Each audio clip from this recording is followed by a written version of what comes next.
초콜릿은 달콤해 달콤해 달콤해 오렌지는 상큼해 상큼해 상큼해.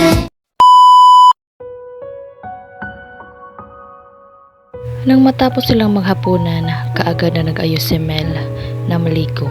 Excited na siyang lumangoy sa dagat. Ang tagal na rin nung mula silang lumangoy at nag-floating, kaya naman excited siyang lumusong sa tubig. Kinalkal ni Mel ang travel bag kung saan naroon ang mga damit niya.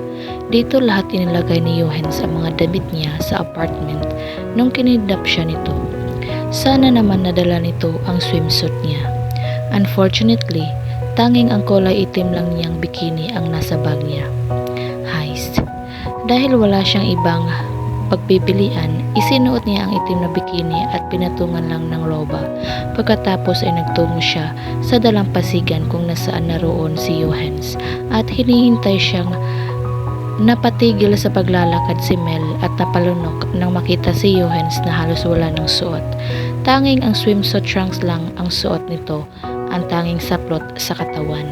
He was standing by the shore with all his glory, and he couldn't help but to appreciate that glory of his. Napagkagwapo at napakakisig talaga nito. Hindi katakataka ang puso niya ay palaging bilis ang tibok kapag malapit ito. Pinaklakas niya ang kanyang loob at hinubad ang roba na suot saka lumapit sa binata na nakatayo at nakaharap sa karagatan. Hey! Aniya nang makalapit sa binata. Humarap ito sa kanya at pinasadahan siya nito ng tingin na mula ulo hanggang paa. Pagkatapos ay sumipol ito. Damn, woman, are you trying to seduce me? May pilyang ngiti ito sa mga labi. Tumingin siya sa suot niyang bikini at namula. Hindi, that's not what I'm planning. I just want to swim and relax. Tumawa ito. Binibiro lang kita. Hinaplos nito ang pisngin niya at namumula. By the way, you're so beautiful when you blush. Mas lalong namula ang pisngin niya sa papuri nito. Napakalakas ng tibok ng puso niya at para siyang kinakapos ng hininga habang nakatitig sa berde nitong mga mata. Salamat. Aniya na pinilit ang bibig na magsalita.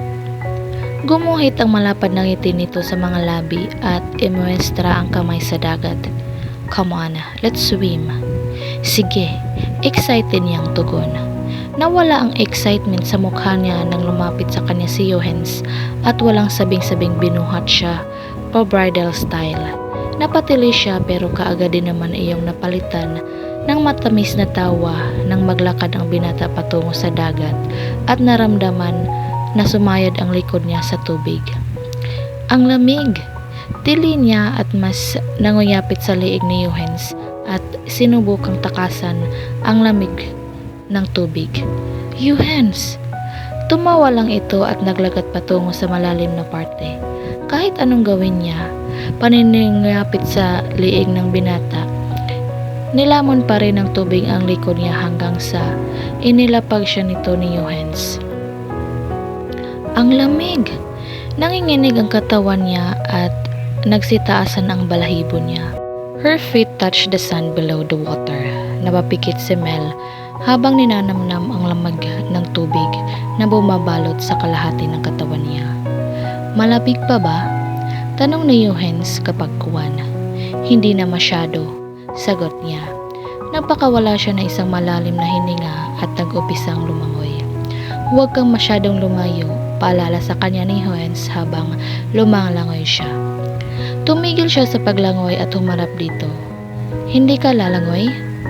Johannes just shrugged, maybe later. He smiled softly at her. Lumangoy ka na, nandun lang ako sa malaking bato na yun. Sabi nito at tinuro ang malaking bato na nasa bandang kanan nila.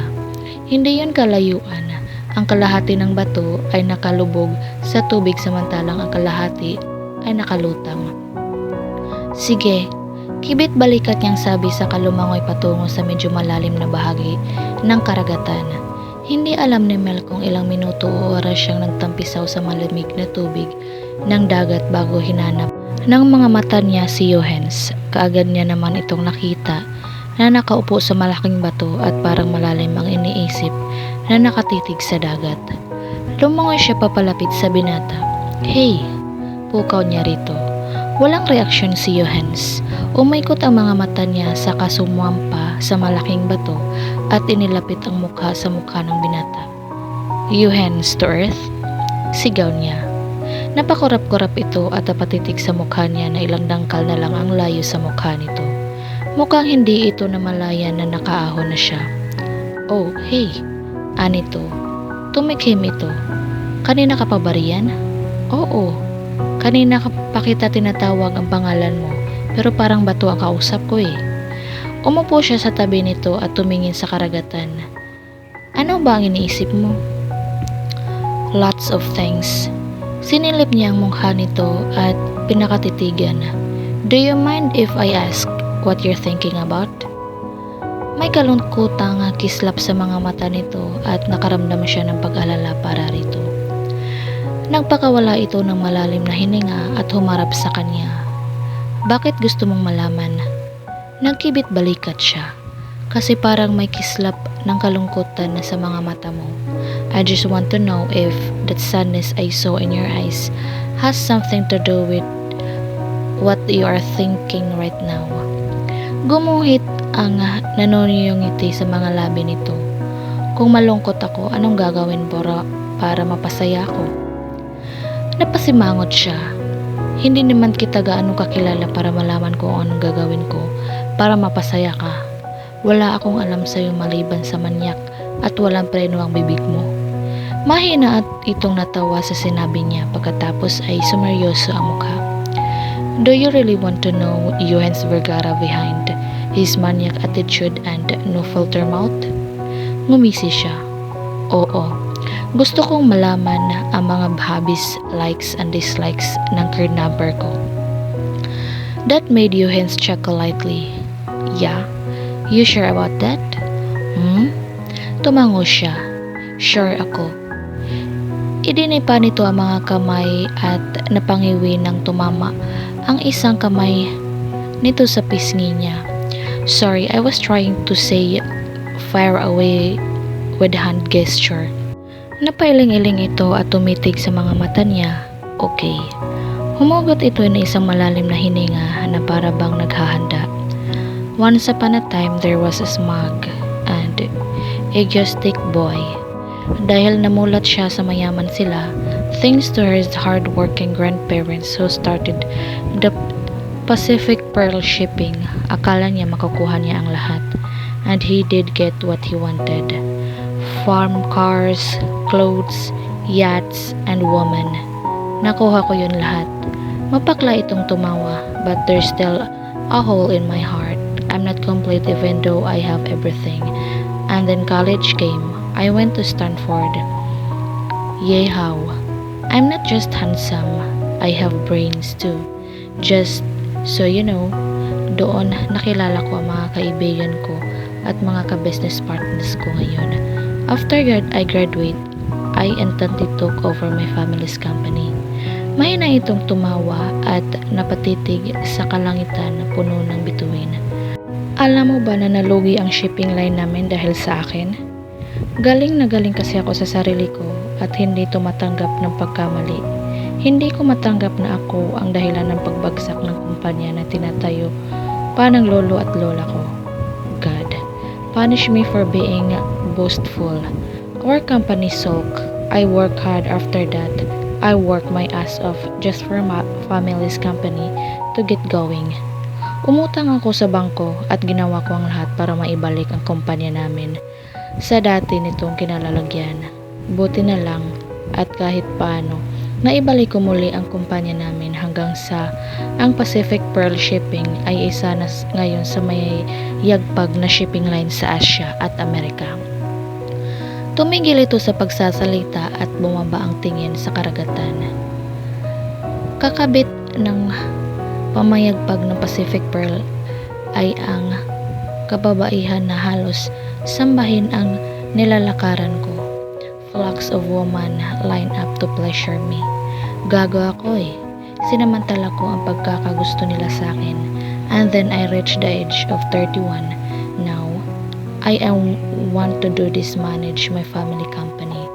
Well, and to be with that special someone who managed to awaken the best inside my rib cage. Bumaling ito sa kanya at matiim na nakatitig ang mga mata niya. Ngayon alam ko na, gugustuhin mo bang manatili sa islang ito kasama ang gago na katulad ko? Lumuhod siya sa kasinapo ang mukha ni Johannes at hinaplos ang pisngi nito. Wala akong sagot dyan sa tanong mo. Gago ka man kasi talaga eh.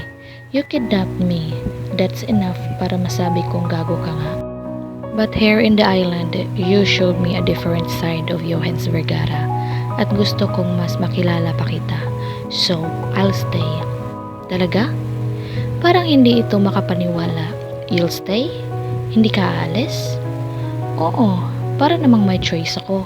I don't see any boat that can help me to escape from your evil clutches. May ngiting sabi niya pero biglang nawala ang ngiti nito sa mga labi. Sabay sabi, I can call my secretary to send my yacht. No, silly. Binibiro lang kita. Natatawang sabi ni Mel pagkatapos ay tumayo siya at nagdive sa dagat. Nang makaahon siya mula sa pagdive, tumalo naman si Johannes. Nang makaahon ito ay yumapos ito sa katawan niya mula sa likuran.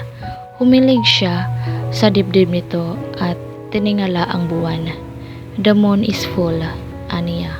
Yeah, a wise man once said that it's breathtaking to make love under the full moon. Umaikot ang mga mata niya. Gawa-gawa mo lang naman yung kasabihan niyan. Wanna try? Bago pa siya makapag-react, tinanggal na nito ang pagkabuhol ng bra at panty niya at pagkatapos ay sinapo nito ang mayayaman niyang dibdib.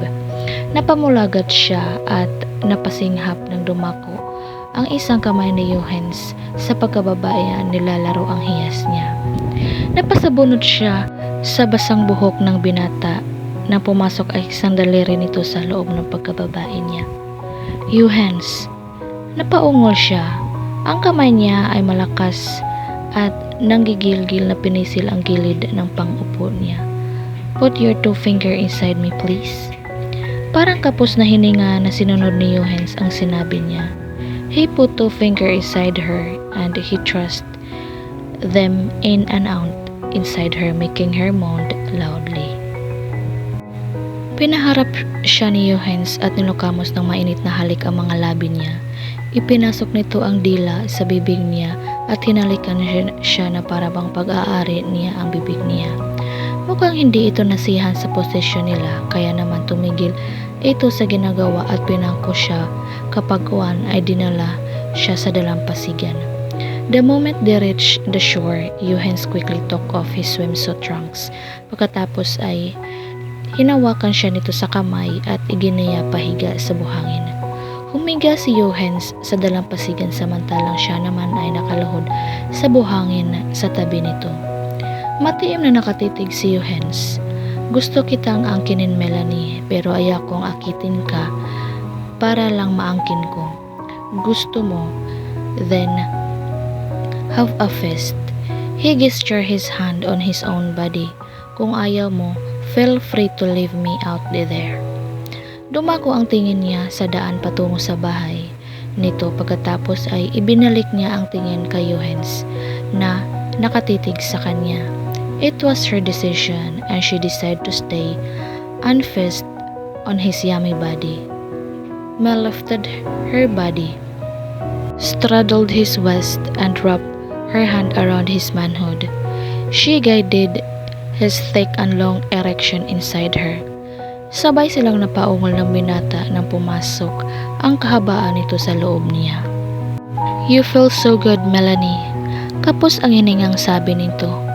I like it when you call me Melanie. Pag-amin niya, kasabay ng pamumula ng pisngi niya, masarap sa pandinig. Gumuhit ang ngiti sa mga labi ng binata. I like calling you Melanie. Sinuklian niya ang hindi nito saka nag-umpisang gumalaw ang balakang niya.